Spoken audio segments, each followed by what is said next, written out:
तो ये बच्चे अब चाहते हैं कि फ्यूचर में हम योग फील्ड में, नेचुरोपैथी फील्ड में कुछ ट्रेनिंग लें।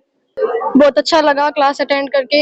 इन्होंने बताया कि योगा के बारे में या चाइनीज वगैरह कुछ भी नहीं खाना चाहिए। अगर एक गर्ल अपने शरीर के लिए खुद बी योर ओन डॉक्टर, अपना डॉक्टर स्वयं बने।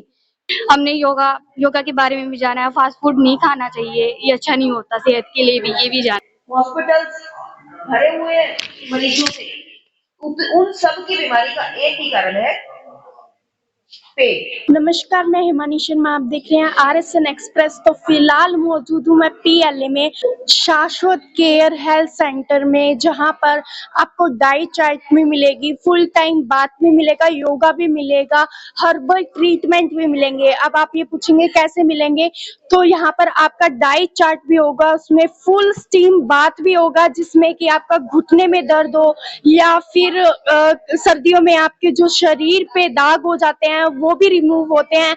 और साथ ही साथ जिसका माइग्रेन हो, कई दिनों से उन्हें नींद ना आ रही हो, रात को नींद ना आती हो, उसका भी यहाँ पर इलाज है। और साथ ही साथ यहाँ पे मड थेरेपी भी है, जिसको आजकल फास्ट फूड वगैरह खाने से गैस वगैरह बन जाती है, उसके लिए मड थेरेपी भी यहाँ पे है। और साथ ही साथ हम बात करें तो यहाँ पर बच्चे भी स्कूल से आए हुए हैं और साथ ही साथ उनकी टीचर भी आई हुई है। और चलिए थोड़ी सी बातचीत करते हैं और साथ ही साथ डॉक्टर रिम्पल मित्तल जी से भी बात करेंगे। तो चलिए बच्चों से भी थोड़ी बातचीत करते हैं और साथ ही साथ डॉक्टर रिम्पल मित्तल जी से भी। प्रॉब्लम जितनी भी बीमारियां हैं, हॉस्पिटल्स भरे हुए मरीजों से, उन सब की बीमारी का एक ही कारण है, पेट। चाहे प्रॉब्लम आपकी बाजू में है, चाहे प्रॉब्लम इस अंगूठे में दर्द की है, चाहे प्रॉब्लम पाँव के एड़ी के दर्द की है, उसका कारण हमारा पेट है। जब खाया हुआ अन्न ठीक से नहीं डाइजेस्ट होगा, पचेगा नहीं, तो वो पॉइजन में, विष में कन्वर्ट होगा। और विष में कन्वर्ट होने के मतलब वो आपको असिमिलेट नहीं हो रहा। जैसे ही मड थेरेपी दी जाएगी, जैसे ही हिप बाथ थेरेपी दी जाएगी, जैसे ही हॉट फुट बाथ थेरेपी दी जाएगी, जैसे ही स्टीम बाथ दिया जाएगा, वैसे ही आपके अंदर के अंगों से सारे टॉक्सिन्स निकल जाएंगे और आपका पेट पूरा स्वस्थ हो जाएगा। कॉन्स्टिपेशन सभी रोगों की जड़ है, कब्ज सभी रोगों की जड़ है। तो सबसे बड़ा काम नेचुरोपैथी में सबसे पहले आपको प्रॉब्लम माइग्रेन की हो, कान के दर्द की हो या गर्दन के दर्द की, पहले 5 दिन तक शोधन किया जाता है। शोधन in the sense detoxification treatment. तो जो बच्चे 12th के बाद योग के फील्ड में जाना चाहें, बहुत अच्छा रहेगा उनके लिए, क्योंकि आने वाले वक्त में आप अपने डॉक्टर स्वयं बन सकते हैं। कम से कम अगर आप आज एक लड़की के लिए ये जरूर कहना चाहूंगी कि महिलाओं ने सभी क्षेत्र में तरक्की की है।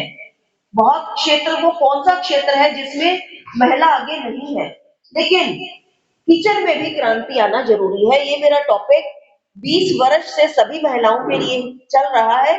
ग्रामीण वर्ग में मैंने रूरल एरियाज में जाके छोटे छोटे कैंप दिए, जिसमें हमने यही टॉपिक लिया कि किचन में भी क्रांति आना जरूरी है, जिस वजह से आप अपने नियर डियर वंस को, अपने वेल विशर्स को, अपने आप को, अपने मम्मी पापा को, अपने बहन भाइयों को प्रॉब्लम से बचा सकते हैं। मैम क्या कहना चाहेंगे जी, आज जो प्रोग्राम हो रहा है?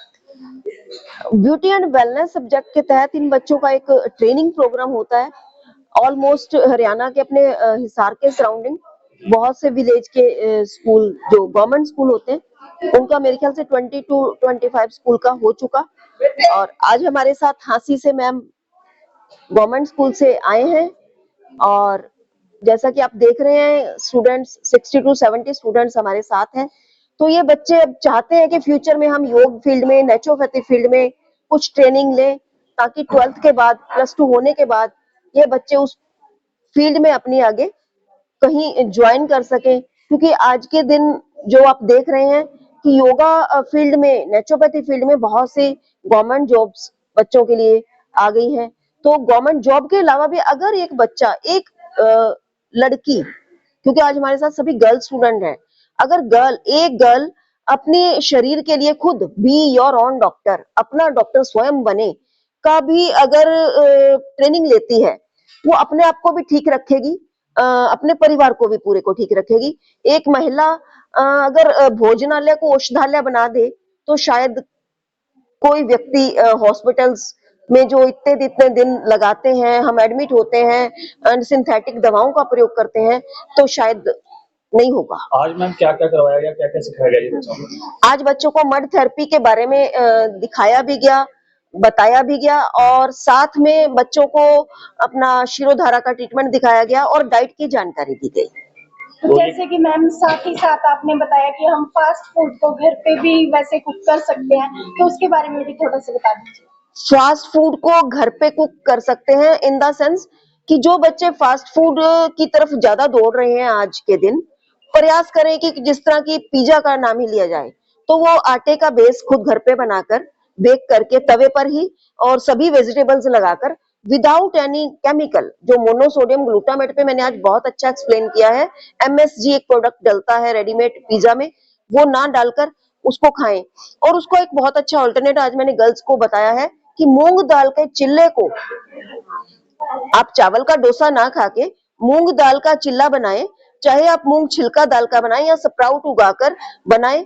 उस दाल के चिल्ले में बहुत सारी वेजिटेबल्स को फिल करके, पनीर को, प्याज को, टमाटर को, पत्ता गोभी, रिचेस्ट सोर्स है प्रोटीन का और कैल्शियम का, वो डाल के खाएं, तो बच्चों को जो लड़कियों को मेंस्ट्रुएशन से जुड़ी प्रॉब्लम्स हैं वो भी नहीं होंगी। उसके अलावा स्प्राउट चाट आज बहुत अच्छे से एक्सप्लेन की गई है। मैम अजीनोमोटो काफी यूरोप देशों में बैन है, हाँ क्योंकि जी, जैसे कभी कोई किसी को दफनाया जाता है तो उसको लाश को गलाने के लिए उसको डाला जाता है कब्र में, तो इंडिया में बैन है या फिर धड़ल्ले से दिख रहा है? नहीं जी, डल रहा है हमारे यहाँ पे नॉर्थ रीजन में कहीं कुछ बैन नहीं है और बच्चों का मेनली पिज्जा विंग्स पर, पिज्जा हट्स पर या फिर किसी भी फास्ट फूड सेंटर पे जाने का रीजन सिर्फ वही है क्योंकि उसकी स्मेल बच्चों को अट्रैक्ट करती है। नेचर के किन किन चीजों के लिए जाना जाता है, जो कब से शुरू हुआ और क्या क्या ट्रीटमेंट्स यहाँ पे होती है? शाश्वत नेचर क्योर 15 वर्ष से अपना ये सुविधाएं सब दे रहा है और naturopathy, panchakarma, yoga, diet plan, physiotherapy, ये सभी सेवाएं अपने यहाँ दे रहे हैं। स्पेशलिटी क्या है?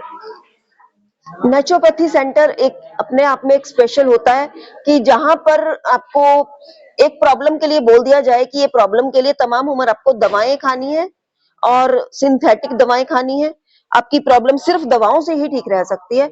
और नेचुरोपैथी अगर ये कहे कि आपको हमारी ऋषि मुनियों की देन जड़ी बूटियां, अशोक की छाल, अर्जुन की छाल, इस तरह की जड़ी बूटियां खाते हुए और साथ में नेचुरोपैथी का ट्रीटमेंट लेते हुए, साथ में डाइट प्लान को फॉलो करते हुए अगर आप ठीक रह सकते हैं तो यही स्पेशलिटी है। जो आप देख रहे हैं, ये जो आप देख रहे हैं, ये this is the tool for mind relaxation therapy.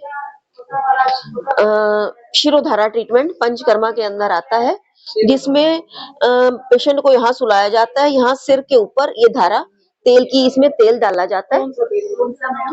सबके पेशेंट की बीमारी के हिसाब से है, किसी को नींद नहीं आ रही है, इंसोम्निया की प्रॉब्लम है, उसके अकॉर्डिंग कुछ दूध में जड़ी बूटियां, जटामासी, ब्रह्मी उबाल के दिया जाता है, कुछ को तेल ब्रह्मी तेल से, किसी को शीरबला तेल से, किसी को सिंपल तिल के तेल से। नहीं, देसी घी से नहीं होता, ये तो मेडिकेटेड ऑयल्स यूज किए जाते हैं और स्पेसिफिक कुछ जड़ी बूटियों का काढ़े बनाकर उन काढ़ों से ये शिरोधारा धारा दी जाती है। मतलब इसको मैं एक तरह से मिनी सर्जरी का नाम देती हूँ, इतनी वंडरफुल थेरेपी है ये। मतलब जिन लोगों को माइग्रेन वर्षों से है, माइग्रेन का अटैक भी पड़ता है, जिनको उस टाइम इंस्टेंट रिजल्ट देने के लिए इंजेक्शन लगाए जाते हैं, वो लोग आते हैं हमारे पास और विद इन 10 to 15 डेज बहुत अच्छा रिलीफ है इस थेरेपी के साथ। पेशेंट की स्थिति पे डिपेंड है जी। जैसे स्टार्टिंग हुई मेरी बिटिया को माइग्रेन, हाँ जी, डेली नहीं, उनको मिलना पड़ेगा कि पित्त कहाँ अटका हुआ है उनका, उनको उनकी हैबिट्स क्या है। शिरोधारा के साथ मड थेरेपी भी चलेगी, डाइट चेंज करनी पड़ेगी, 7 सिटिंग तो जाएंगी ही जाएंगी, मतलब चाहे उसको 10 डेज में कवर करो और चाहे 7 डेज में। इसमें स्टीम बाथ में बैठने से क्या होगा कि हीट के द्वारा जब स्टीम पूरी बॉडी को लगेगी तो पूरे शरीर के रोम को खुल जाएंगे, रोम छिद्र। और कुछ लोगों को तो कुछ दिन के 10 से 15 दिन के स्टीम बाथ के बाद, आपको अभी एक पेशेंट से मिलवा भी देंगे, कुछ नहीं हुआ, सिर्फ स्टीम बाथ, मतलब जड़ी बूटियां डाली जाती है, जड़ी बूटियां डाली जाती हैं। जिनको 30 वर्ष से शीत पित्त की एक प्रॉब्लम होती है, जो सर्दी में थोड़ा सर्दी शुरू होते ही लाल लाल चकत्ते जिनके बॉडी में निकलते हैं, जिसे छपाकी भी बोलते हाँ हैं। जी हाँ जी हाँ जी। वो स्किन की एक प्रॉब्लम है जिसे 30 वर्ष से थी, अभी पेशेंट को आपको मिलवाएंगे, उनको कुछ दिन के स्टीम बाथ के बाद वो 30 वर्ष पुरानी बीमारी ठीक हो गई। Very good. वो खुद एक्सप्लेन करते हैं अपने कि मुझे ये क्या चमत्कार हुआ। जब नोटिस किया गया तो वो अपने घुटनों के दर्द के लिए इलाज लेने आए थे, उसमें हमने बाय चांस डेली स्टीम दी थी 15-20 दिन, और घुटनों के दर्द में जो आराम आया वो आया। उनको महसूस हुआ कि शायद अब अक्टूबर का मंथ आने वाला है, अब मेरे वो खुजली भी शुरू होगी और वो चकत्ते शुरू हो जाते हैं उन्हें, लेकिन वो गायब। अब फरवरी लग चुका, 5 महीने हो चुके उनको। इस वर्ष वो जबकि इस वर्ष तो बहुत ठंड पड़ी है। अर्टिकेरिया बोला जाता है इस प्रॉब्लम को, शीत पित्त, मतलब पित्त उखड़ता है और वो इतना परेशान हो जाता है उस वक्त वो व्यक्ति इस प्रॉब्लम में कि उसे वॉमिट आने की इच्छा होती है, पूरा शरीर लाल हो जाता है, वो बुरी तरह से खुजाता है अपने आप को। लेकिन वो प्रॉब्लम 30 साल पुरानी थी, लेकिन घुटने के दर्द के कारण स्टीम दी गई और वो स्टीम उस वजह से, इसे कहते हैं प्राकृतिक चिकित्सा। एक प्रॉब्लम के लिए काम करते हैं और दूसरी प्रॉब्लम ठीक हो जाती है। मैंने आज क्लासेस ज्वाइन की, ये क्लासेस ज्वाइन करके आपको कैसा लगा? बहुत अच्छा लग रहा है। अच्छा, तो मतलब पहले फास्ट फूड वगैरह खाते थे आप? Yes. अब क्या सोचा है, छोड़ोगे या नहीं? छोड़ेंगे। अच्छा, अब तो खुद ही करोगे जैसे कि Yes. मैम ने बताया। आपको यहाँ पे क्लासेस में आके कैसा लगा? बहुत अच्छा लगा। बहुत अच्छा लग रहा है। क्लासेस में आए हो, आपको कैसा लग रहा है? बहुत अच्छा लग रहा है, यहाँ बहुत कुछ सीखने को मिला हमें। अच्छा, तो क्या क्या सीखा आज आपने? हमने योगा के बारे में भी जाना है, फास्ट फूड नहीं खाना चाहिए, ये अच्छा नहीं होता सेहत के लिए भी, ये भी जाना है यहाँ पे। अच्छा, और क्या जाना है? तुम्हें कुछ और सब कुछ जाना मैम। तो जैसे कि आज आपने ये क्लासेस अटेंड किए, क्लासेस अटेंड करके आपको कैसा लग रहा है? बहुत अच्छा लगा क्लास अटेंड करके।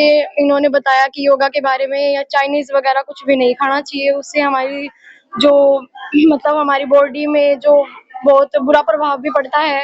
आपको यहाँ आके कैसा लगा? बहुत अच्छा लगा यहाँ पे आके। आपको कैसा लगा? मुझे बहुत अच्छा लगा, यहाँ पे बहुत कुछ सीखने को मिला कि फास्ट फूड नहीं खाना चाहिए, इसलिए मुझे बहुत अच्छा लगा यहाँ पे आके। से हमने बच्चों से भी बातचीत की, बच्चों का भी कहना है कि हमें यहाँ पर आकर बहुत कुछ सीखने को मिला और बहुत ही अच्छा लगा। अगर मेरी राय माने तो मेरी राय भी है कि फास्ट फूड से जितना बचकर रहे उतना बेहतर है।